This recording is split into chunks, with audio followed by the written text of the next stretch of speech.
run ahaantii haddii aad fiiriso ka hor isniintii weekendkii xitaa markaa sabtidii iyo xaddii lama sheegin lamana saadaalin xitaa marnaba xitaa lama tuhmin in afgambi caynkan ah isniintii la samayn doono ha yeeshe waxaa dhacday in subaxdii hore ee isniinta ama aroortii hore xitaa laga bilaabo wixii ka dambeeyey salaada subaxa in markaasi koox military ah ay bilaabeen in ay beegsadaan oo guryaha ay markaasi ugu tagaan ra-iisul wasaaraha iyo 4 wasiiro oo kale oo markaasi xillo sare ka hayay dowladdan ku meel gaarka ee dalkaasi Suudaan oo militariga iyo shacabkii ay ku mideysnaayeen marka waxaa dhacday in madaxdii mid loola soo baxay ra-iisul wasaarihii la soo qaaday dhammaantoodna xabsiga loo taxaabay kadib waxaa dhacday dowladdii ku meel gaarka ahayd ee dalkan Suudaan ka talinaysay oo militarigii iyo shacabkii iyo ururadii hubeysnaa ee dalkan ka dagaalamayay ay ku mideysnaayeen in la kala diray bagabi ahaantoodaba waxaa sidoo kale dhacday in dastuurkii lagu heshiiyey maadaama saddexdan dhinacba ay ku heshiiyeen in dalkii ay ku hogaamiyaan doorasho ilaa July 2023 waxaa dhacday in dastuurkii xilligaasi lagu heshiiyey ee degsanaa in meesha laga saaray gabi ahaantiisaba sidoo kale xaalad degdeg ah ayaa lagu dhawaaqay oo dalkan la geliyay dalkaasi Suudaan waxaa sidoo kale markaasi aynu aragnay shacabka dalkaasi Suudaan oo iyagana wadooyinkii buudhaafiyay isla markaana ka banaan baxay arintan isla markaana dalbanayay in ra-iisul wasaaraha iyo madaxdan kale ee shacabka matalayay ee la xiray in ay dib u helaan xorriyadooda مسعودو isniintii waxaan arkay muuqaalo badan oo baraha bulshada aad loogu faafinayay shacabka isla subaxaasi oo ay maqleen in afgambi uu dhacay waxaa dhacday in wadooyinkii ay buuxdhaafiyeen Khartoum ayaan arkay Omdurman ayaan arkay iyo magaalooyinka kale ee wadankaasi sida Port Sudan oo kale waxaana shacabkii ay wadooyinka taageero ku gubeen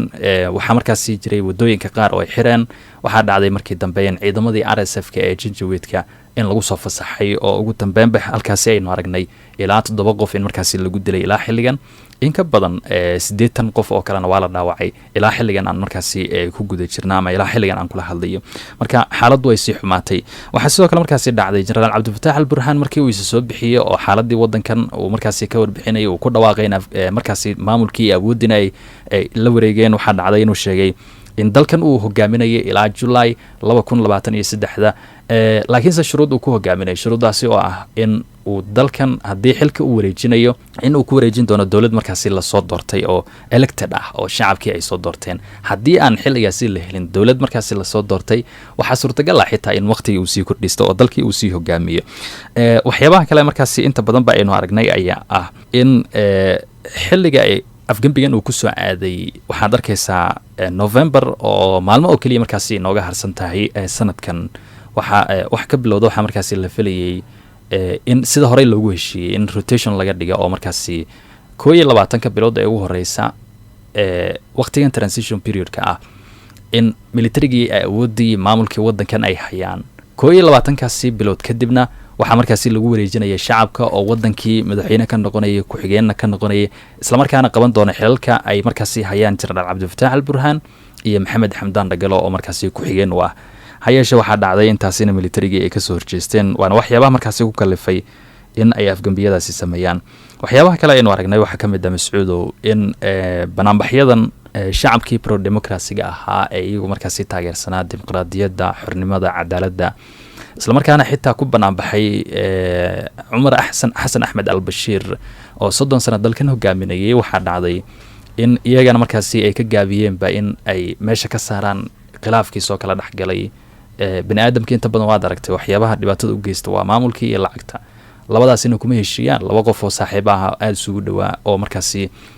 isla shaqeyn jiray waxa dhacaysa xitaa haddii meeshii maamul iyo lacag ay timaado inaysan heshiin marka waxa dhacday xirfadlayaashii iyo madaxdii shacabka matalaysay inaysan ku heshiin arrimahaasi taasi oo sidoo kale fududeysay in laga faa'iideysto laakiin se guud ahaan iminka xaaladda dalkaasi Suudaan waxaan arkay activist fara badan oo markaasi iyagu xitaa la garaacay qaar badan oo shacabka banaanbaxayaasha ah kamid ahna oo si xun loo jirdilay muuqaalo badan oo TikTok-ga aan raade Twitter-ka la wareejinayo oo waxaad arkaysaa si aad markaasi uga argagixayso xitaa Cabdul Munayn oo nin lagu magacaabo oo isagu markaasi kamid ah activist-ka daayar ama da'da yar ee markaasi u dhaqaaqa bulshada ee hogaaminaya banaanbaxyadan sawirkaasi ayaad ka arki kartaa qaabka markaasi loo garaacay loona jirdilay oo ciidamada RSF-ka ayaa markaasi lagu soo fasaxay laakiin xaaladdu waa mid degan iminkan oo waxaad markaasi arkaysaa in welina shacabkiina ay banaanbaxayaan laakiinse maalmaha nagu soo aadan waxaa dhici kartaa in banaanbixi uu sii xoogeystay xitaa waxaa laga badan qabaa in koonfurta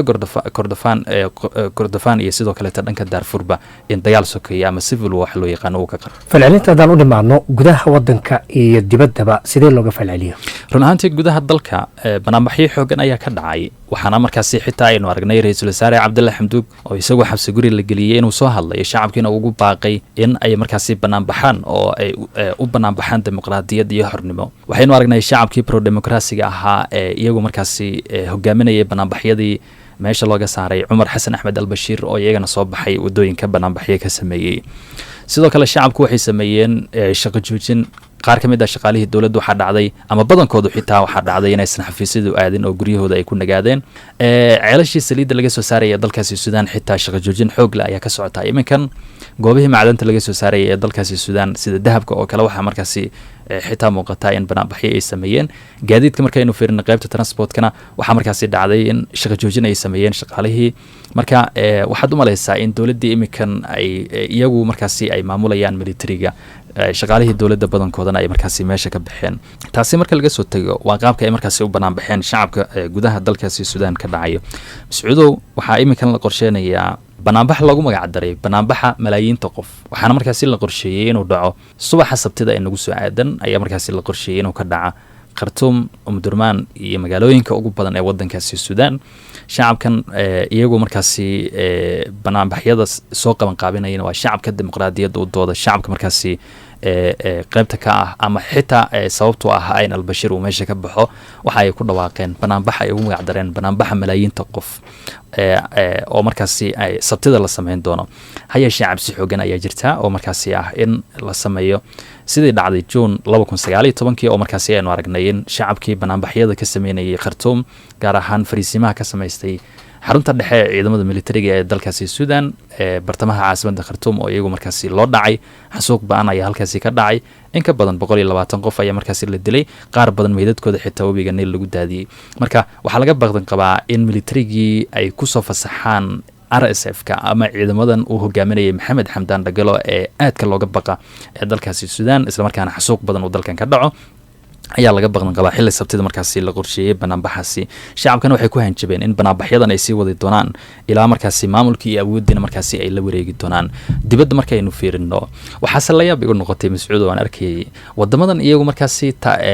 aadka ugu dhow jenaraal cabdifataax alburhaan iyo maxamed xamdaan dhagalo ee masar, sacuudiga iyo imaaraadka carabta waxaa markaasi dhacday in ay ka gaabsadeen in ay cambaarayaan afgembigaasi. keliya waxaa hadalkoodii ay kusoo koobeen in wadahadal la galo ama wadahadal la yeesho la heshiiyo xaaladana la dejiyo. waa inta ay markaasi kusoo koobeen hadalkooda saddexduba. laakiinse wadamada kale ee caalamka marka aad fiirisa maraykanka oo kale waxay hakiyeen lacagtii ay siin lahayeen ee 700 milyan ee dollarka maraykanka ah oo markaasi ay u ballan qaadeen suudaan. waxaa xitaa aynu aragnay in Joe Biden uu markaasi isagu sheegay in dib u habeen iyo weliba sidoo kaleete dib loo eegi doono iskaashiga iyo xiriirka iminka ka dhexeeya maraykanka iyo suudaan kadib markii ay ka qaadeen xitaa liiska wadamada markaasi maalgeliya kooxaha argixisada oo markii hore ay ku jireen cunaqabateenadii saarnaa. marka taasi laga soo tegay midooda Yurub si kulul ay uga hadleen waxaana ay ku baaqeen in maamulkii awoodii lagu wareejiyay shacabka. UN Antonio Guterres oo isagana hadlay aynu arkaynay shacabka markaasi aan raadin madaxda shacabka matalaya la xirayna wuxuu ku baaqay in la soo daayo shacabkina markaasi maamulkii awoodii lagu wareejiyo. AU-da sidoo kale xubinimada suudaan ururkan midooda Afrika way ka saareen. IGAD sidoo kale si kulul ay arrintan uga hadleen. wadamada qaar ee qaaradda Afrika oo markaasi iyagana arrintan ka hadlay ayaa jira sida Nigeria oo kale. waxaana markaasi muuqdaa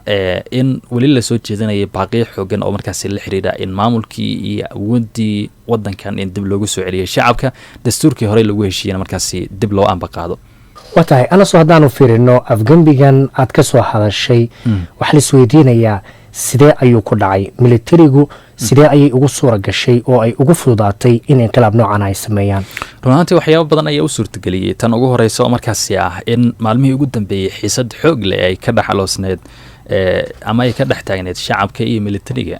maadaama dowladdan ay ku midaysnaayeen shacabka iyo militariga iyo ururadan hubeysan waxaa dhacday in khilaaf xoog leh uu soo kala dhexgalay shacabka iyo sidoo kalete militariga. shacabka madaxdii matalayay ra-iisul wasaare cabdalla xamduug uu markaasi hogaaminayo waxaynu aragnay xitaa maalmihii ugu dambeeyey iyaga oo markaasi farta ku fiiqaya islamarkaana eedayn u soo jeedinaya militariga.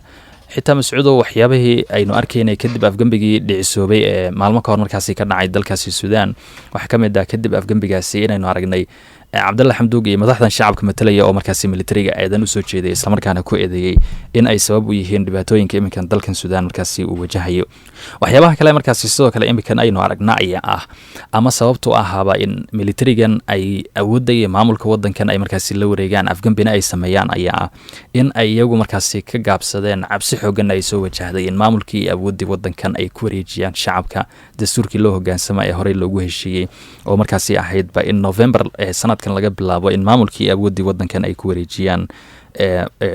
shacabka. waxyaabaha kale markaasi sidoo kalete inta badan u suurtageliyey afgembigan inay sameeyaan militariga ayaa dhaqaalaha dalkan waxaad arkaysaa inuu aad u xumaaday. militarigana waxay ka faa'iidaysteen madaxda shacabka oo xitaa marar badan aynu aragnay jenaraal cabdifataax al burhaan oo ku eedeynaya madaxdii shacabka matalaysay in ay sabab u yihiin dhaqaalaha dalkan oo markaasi hoos u dhacay iyo in xitaa markaasi wax laga qaban waayey in dhaqaalihii dalkan markaasi la kobcin waayey. laakiinse waxaa markaasi